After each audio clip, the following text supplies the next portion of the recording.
เดี๋ยววันนี้เราจะพาไปดูโฮมออฟฟิศกันทุกคนวันนี้เราอยู่กันที่โปรเจกต์ที่ชื่อว่าบ้านภูริปุรีโฮมออฟฟิศลาดพร้าว41ซึ่งที่นี่เป็นโฮมออฟฟิศแบบสไตล์มินิมอลหน่อยนะครับแล้วก็แบบมันจะมีความวอร์มอุ่นๆมีหน้าตาของดีไซน์ที่มันแบบไม่เหมือนที่อื่นเลยแล้วก็ผมคิดว่าคนที่กำลังมองหาออฟฟิศยุคใหม่แบบนี้น่าจะชอบที่นี่คือที่นี่เขามีการแบ่งสเปซของโซนทำงานกับโซนพักอาศัยได้ค่อนข้างลงตัวทีเดียวราคาของที่นี่ก็ไม่ธรรมดาด้วยนะครับอยู่ที่ประมาณ20 ล้านซึ่งในย่านลาดพร้าวนี่ก็ถือว่าเอาเรื่องเหมือนกันนะครับแต่อย่าเพิ่งด่วนสรุปเพราะว่าที่นี่มีรายละเอียดของดีไซน์ที่อยากจะเล่าให้ฟังหลายอย่างเลยไปดูกัน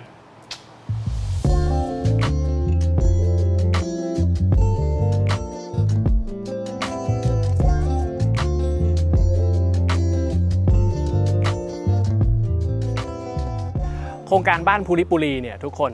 จริงๆผมเป็นแฟนคลับเขานะคือโปรเจกต์แรกสุดของเขาเนี่ยอยู่ในซอย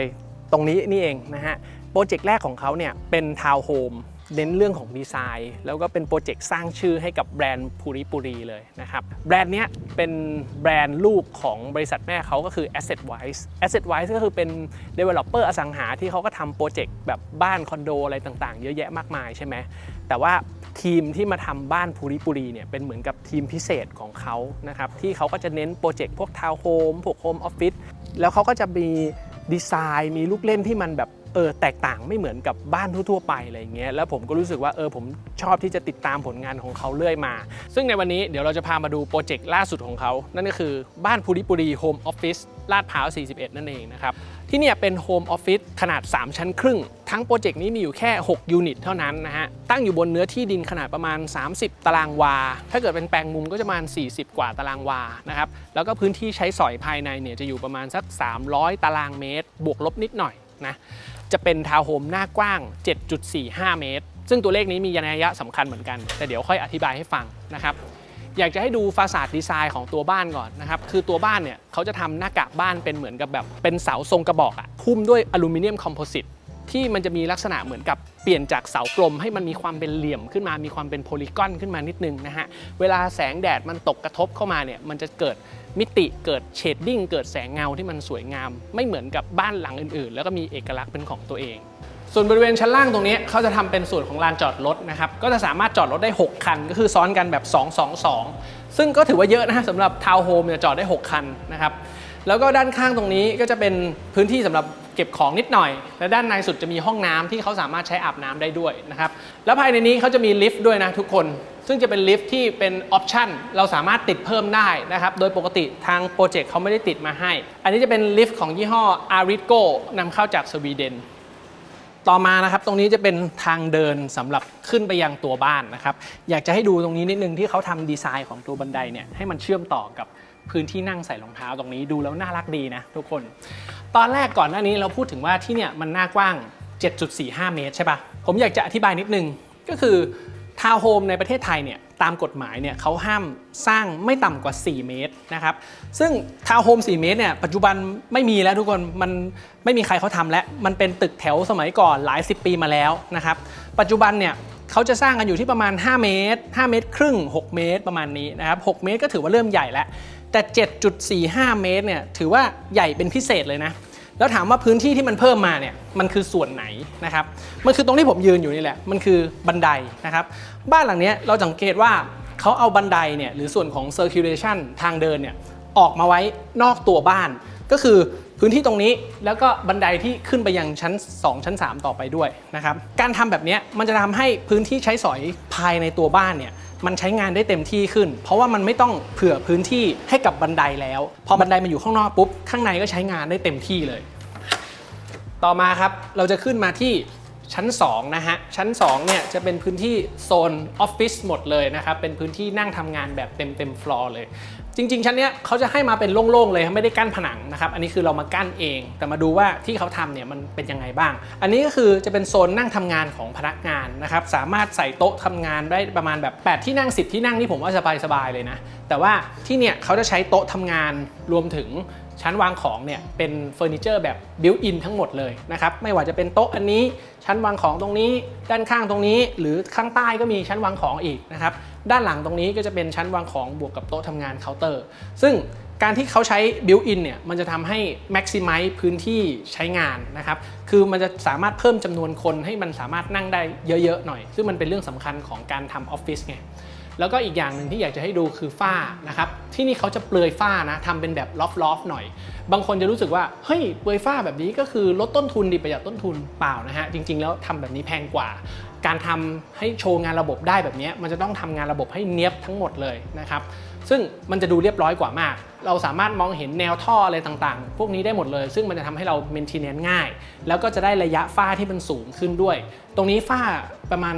2.9 เมตรนะฮะดังนั้นเนี่ยคนที่นั่งทำงานอยู่ตรงนี้ก็จะรู้สึกว่าโปร่งโล่งสบายกว่านะครับส่วนฝั่งนี้ก็จะเป็นผนังกระจกนะครับที่เราเดินต่อเข้ามาปุ๊บก็จะมาเจอกับห้องประชุมนั่นเองนะครับห้องประชุมตรงนี้เขาจะสามารถใส่ได้ประมาณ 8-10 ที่นั่งนะฮะก็จะใช้นั่งประชุมกับลูกค้าก็ได้ประชุมคุยงานกันเองก็ได้หรือถ้าเกิดใครทำเป็นร้านค้าตรงนี้จะทำเป็นพื้นที่รีเทลใช้ดิสเพลย์สินค้านั่งประชุมกับลูกค้าตรงนี้ก็ใช้ได้ข้อดีตรงนี้คือเขาจะได้เป็นเพดานสูงแบบดับเบิลวอลลุ่มตรงนี้ตั้งแต่พื้นถึงเพดานเนี่ยประมาณ6 เมตรเลยนะซึ่งมันจะทำให้มันได้ปริมาตรที่มันเยอะมากแล้วก็พอเขาใส่เป็นผนังกระจกเข้ามุม2ด้านเนี่ยแสงธรรมชาติก็จะส่องเข้ามาในห้องนี้เยอะแล้วการที่เขาใส่ผนังตรงนี้เป็นผนังกระจกด้วยเนี่ยคือเขาต้องการให้แสงธรรมชาติเนี่ยมันถูกดึงเข้าไปยังพื้นที่นั่งทำงานด้านในด้วยนะครับเพื่อให้คนที่นั่งทำงานอยู่ข้างในรู้สึก productive มากขึ้นนะครับอีกอย่างที่อยากจะให้ดูคือผนังแผงตรงนี้นะฮะที่เขาทำเป็นผนังไม้ผนังตกแต่งตรงนี้อันนี้จริงๆมันไม่ได้มีฟังก์ชันอะไรหรอกแต่มันช่วยเพิ่มทำให้พื้นที่ของห้องนี้มันดูน่านั่งมากขึ้นน่าใช้งานมากขึ้นแล้วก็จะเป็นเหมือนกับแบบเป็นหน้าเป็นตาให้กับออฟฟิศของเราด้วยแล้วก็ในชั้นนี้นะครับจะมีพื้นที่ด้านหลังบ้านตรงนี้ที่อยากจะพามาดูอีกนิดนึงมันจะเป็นโซน pantry หลังบ้านซึ่งตรงนี้จะมีห้องน้ำด้วยนะครับแล้วก็ติดกับห้องน้ำก็จะมีพื้นที่ครัวเล็กๆที่จะอยู่ติดกับหน้าต่างตรงนี้ครัวเล็กๆตรงนี้จะแบบเป็นพื้นที่ชงกาแฟมีโซนล้างจานนิดๆหน่อยๆใส่ตู้เย็นได้นะครับแล้วก็ติดกันตรงนี้ก็จะมีทางเดินไปยังลิฟต์นะฮะซึ่งลิฟต์ตัวนี้อย่างที่บอกไปว่าเราจะใส่หรือไม่ใส่ก็ได้ซึ่งถ้าไม่ใส่เนี่ยเราจะมีพื้นที่ตรงนี้ที่เหลือสามารถเติมครัวให้มันใหญ่กว่าเดิมได้นะครับเราจะยืดเคาน์เตอร์มาให้มันสุดผนังเลยหรือว่าจะใส่เป็นตู้เก็บของด้านบนเพิ่มเติมอีกก็ได้จะทำให้แบบตรงนี้มันสามารถใช้งานได้เต็มที่มากขึ้นนะครับเดี๋ยวต่อไปเราจะพาขึ้นไปดูชั้นบนนะฮะซึ่งเป็นส่วนหนึ่งของพื้นที่ทำงานเหมือนกันแต่ก่อนจะไปจะขอพูดถึงสปอนเซอร์ของคลิปนี้ก่อนนะครับนั่นก็คือเครื่องฟอกอากาศรุ่นใหม่ล่าสุดจากไดกินนั่นเองนะครับเครื่องนี้นะครับจะเป็น Daikin Streamer MC30YV M7 นะครับเป็นเครื่องฟอกอากาศขนาดมินิมอลกระทัดรัดสามารถครอบคลุมพื้นที่ได้ถึง23 ตารางเมตรนะครับแล้วก็ตัวนี้จะมาพร้อมกับระบบ Streamer Technology นะฮะซึ่งจะเป็นเทคโนโลยีที่ถูกติดตั้งอยู่ใน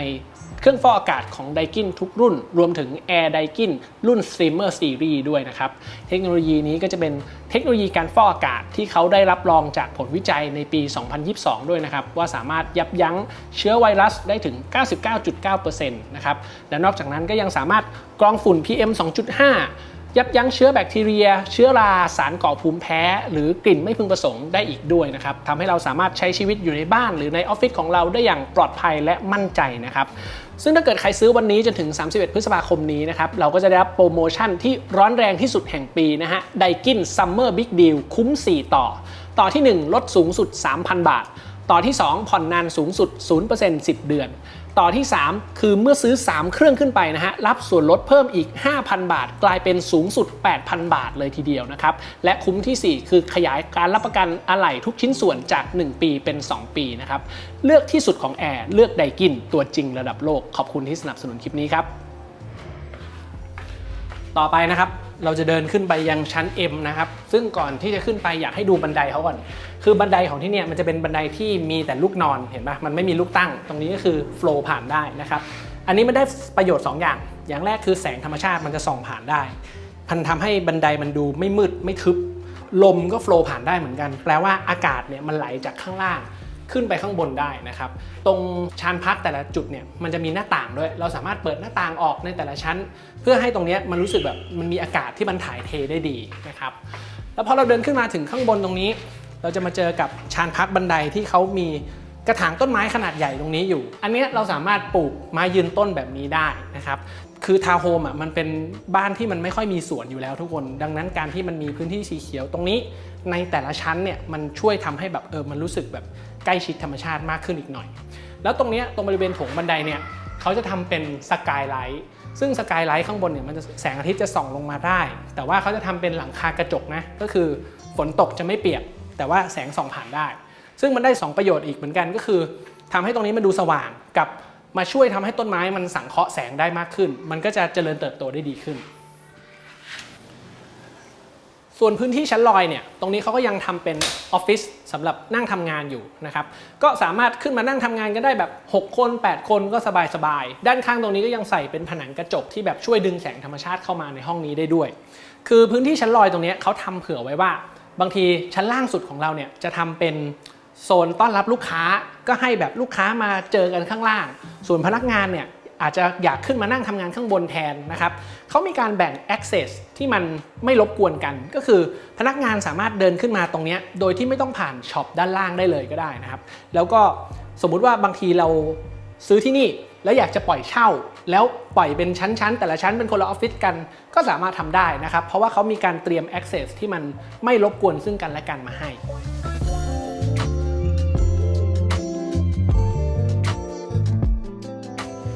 ต่อมานะครับพอขึ้นมาที่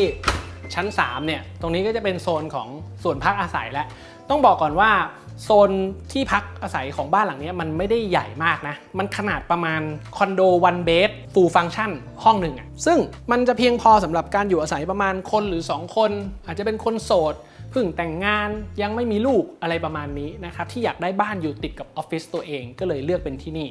แต่มันก็ยังพอมีพื้นที่ให้เราแบบขยับตัวได้พอสมควรอย่างตรงนี้จะเป็นโซฟานั่งดูทีวีใช่ไหมครับตรงทีวีเนี่ยมันก็จะมีแบบพื้นที่เก็บของอะไรประมาณนี้แต่อยากจะให้ดูนี่ผนังฝั่งที่อยู่ด้านหลังโซฟาผมตรงนี้คือเขาทำเป็นผนังกระจกเพื่อดึงแสงธรรมชาติอีกแล้วจากด้านนอกเข้ามาในห้องตรงนี้เพื่อให้มันดูสว่างดูโปร่งนะครับแล้วมันก็ดูสบายๆไม่ทึบจนเกินไปอีกอย่างหนึ่งก็คือเดินข้ามมาฝั่งนี้มันจะเป็นส่วนของห้องน้ำตัวห้องน้ำเนี่ยก็จะมีอยู่ห้องเดียวตรงนี้เลยแล้วก็ใช้ทั้งอาบน้ำใช้รวมกับทุกๆส่วนของห้องนี้นะครับด้านหน้าห้องน้ำก็จะมีพื้นที่สำหรับวางของทำเป็นบิวเป็นชั้นเก็บของพอสมควรถัดเข้ามาด้านในตรงนี้ก็จะเป็นส่วนของครัวแล้วส่วนครัวกับส่วนโต๊ะกินข้าวเนี่ยเขาเอามารวมกันเลยนะครับตรงนี้จะเป็นเคาน์เตอร์ไอแลนด์สำหรับเตรียมอาหารนะครับมีพื้นที่เก็บของนิดหน่อยแล้วก็เขาทำให้มันนั่งกินข้าวได้ด้วยโดยการใส่เก้าอี้ที่มันเป็นเก้าอี้ที่ยกความสูงขึ้นมานิดนึงให้เราสามารถนั่งกินบนโต๊ะนี้หรือว่าบางทีเรากลับมาบ้านเนี่ยเราอาจจะอยากได้พื้นที่นั่งกดคอมกดอะไรอยู่ตรงนี้ก็สามารถใช้ตรงนี้ได้เหมือนกันนะครับส่วนด้านหลังตรงนี้จะเป็นชุดครัวทั้งแผงเลยนะครับตรงนี้ก็จะเป็นตู้เย็นแล้วก็มีเตาไฟฟ้าอยู่ตรงกลางมีฮูดดูดควันอยู่ตรงนี้ซิงค์ล้างจานไมโครเวฟเตาอบนะครับเฟอร์นิเจอร์ตรงนี้ก็จะทำเป็นสีแบบออกไวท์โอ๊กอ่ะให้มันดูวอร์มๆแต่ยังดูสว่างหน่อยนะครับและสุดท้ายที่อยากจะพูดถึงก็คือลิฟต์เนี่ยที่เขาใส่มาเนี่ยมันสามารถขึ้นมาจนถึงชั้น3แบบนี้ได้เลยนะครับบางคนอาจจะคิดว่าเผื่อวีลแชร์หรือเปล่าผมคิดว่าคนที่วีลแชร์จริงๆคงไม่ได้ซื้อบ้านหลังนี้หรอกแต่เผื่อว่าบางทีเราอยากจะขนของจากข้างล่างขึ้นมาที่ชั้น3เนี่ยมันสามารถทำได้ง่ายๆโดยผ่านลิฟต์ตัวนี้นั่นเองครับและสุดท้ายก็จะเป็นพาร์ทของห้องนอนนะครับที่เขากั้นด้วยประตูกระจกตรงนี้เพื่อให้มันรู้สึกสบายๆโปร่งๆหน่อยแล้วก็ภายในห้องนอนเนี่ยเอาจริงๆพื้นที่เขาก็ไม่ได้ใส่อะไรมาเยอะแยะทุกคนมีแค่พื้นเตียงนอนวางอยู่ตรงกลางนะครับมีเบนช์นั่งเล่นได้อีกอันนึงแล้วด้านข้างตรงนี้ก็จะเป็นส่วนของตู้เสื้อผ้าทั้งหมดความจริงเนี่ยเฟอร์นิเจอร์มันยังหลวมๆอยู่มันยังขาดบางอย่างที่เราสามารถเติมได้มันยังไม่มีโต๊ะหัวเตียงมันยังไม่มีโต๊ะเครื่องแป้งนะครับหรือว่าบางคนอาจจะอยากได้ storage เพิ่มมากกว่านี้ก็สามารถใส่ได้อีกนิดหน่อยขึ้นกับจินตนาการของเรานะครับ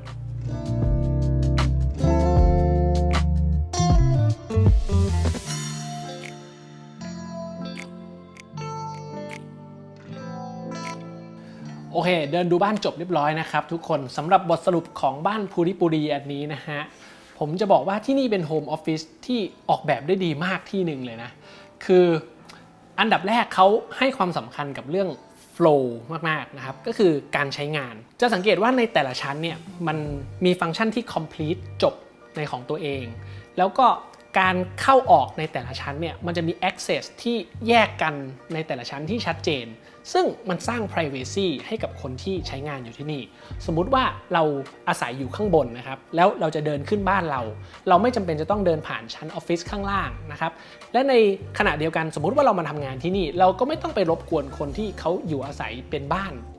แล้วก็อย่างที่2คือเขาให้น้ำหนักกับแสงธรรมชาติค่อนข้างเยอะในแต่ละชั้นเนี่ยจะสังเกตว่าแสงธรรมชาติมันจะเข้าถึงได้ในทุกๆชั้นเลยเพื่อให้มันเกิดความรู้สึกที่มันแบบเป็นสเปซที่น่าใช้งานนะครับแต่อย่างไรก็ดีเนี่ยเรารู้สึกว่าบ้านหลังนี้มันเป็นบ้านที่ให้น้ำหนักกับโซนออฟฟิศมากกว่าบ้านนิดนึงสมมุติว่าเราอยู่อาศัยที่เนี่ยอยู่เป็นบ้านเนี่ยก็อยู่สบายนะครับแต่ว่าผมก็จะไม่แปลกใจเลยที่จะมีคนแบบสมมุติว่าซื้อที่นี่แล้วเปลี่ยนให้มันกลายเป็นพื้นที่ของสำนักงานทั้งหมดเลยนะครับเพราะว่าฟังก์ชันอะไรต่างๆมันก็ค่อนข้างจะเอื้ออำนวยแต่ทีนี้พอราคามันแบบราคา18 19เกือบ20 ล้านเนี่ยแถวลาดพร้าวเนี่ยก็ถือว่าเอาเรื่องพอสมควรนะครับเพราะว่าอันนี้มันก็ไม่ได้อยู่ติดถนนใหญ่อะไรมันก็ต้องเข้าซอยมาลึกด้วยนะลาดพร้าวเนี่ยมันคือย่านแห่งโฮมออฟฟิศอะมันคือย่านแห่งทาวน์เฮาส์อะเราจะไปหาทาวน์เฮาส์มือ2มารีโนเวทอะไรอย่างเงี้ยย่านนี้มันมีค่อนข้างเยอะนะครับแล้วก็มีตัวเลือกค่อนข้างเยอะแต่ว่าที่นี่มันขายความเป็นบ้านใหม่มือหนึ่งแกะกล่องอะที่ยังไม่เคยมีใครใช้งานมาก่อนนะครับและมันมีดีไซน์มีความรู้สึกที่มันเป็นเหมือนกับออฟฟิศสำนักงานยุคใหม่อะไรแบบนี้ซึ่งบ้านหลังเก่าๆมันก็อาจจะให้ความรู้สึกแบบนี้ไม่ได้นะครับดังนั้นเนี่ยมันก็น่าจะเหมาะกับคนที่ไม่ได้อยากได้แค่เรื่องของฟังก์ชันแหละแต่มันอาจจะอยากได้เรื่องของดีไซน์เรื่องของสเปซที่มันเพิ่มความรู้สึกในการอยากใช้งานที่นี่มากขึ้นนั่นเองนะครับ